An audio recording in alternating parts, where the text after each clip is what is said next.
مسجد خطیب څه وایي؟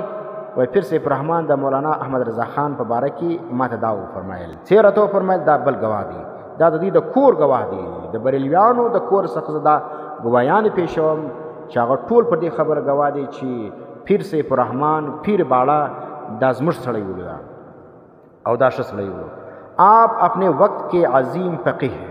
ګوره دا څوک وایي؟ پیر باړه د احمد رضا خان په باره کې فرمایي چې د احمد رضا خان چې د خپل وخت عظیم فقیح، محدث، مفسر، جامع المعقول والمنقول، ورته ګوره څونه صفات ورکوي، اور صحیح عاشق رسول الله صلی الله علیه وسلم تھے، او دا صحیح عاشق رسول الله. وینه یو خو جیلی شي عاشق رسول دی، دا دوی علماء دیوبند ته وایي، اور خپل ځانونه چې کوم دی صحیح عاشق رسول بولی.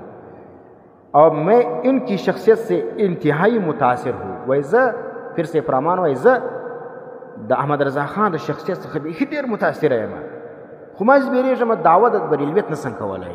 وینه معلومه ده خبره دا ده. اور ان کے تمام فتاواجات کی تائید کرتا ہوں، او داغه د ټولو فتاواو تائید زه کوم. دا د پیر سیف الرحمن پیغام صفحه نمبر 40 کې تاسو وګورئ.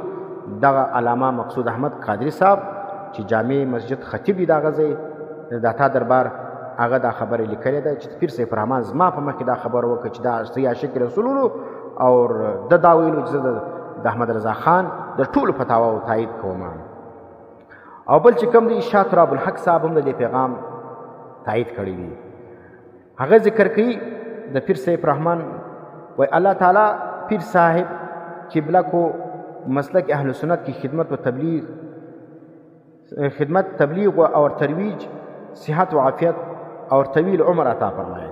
وای الله پاک دی پیر صاحب ته د مسلک اهل سنت خدمت د کړی دی، مان د بریلویت ته د څونه خدمت کړی دی، دا بریلویان په دې باندې قایل دي.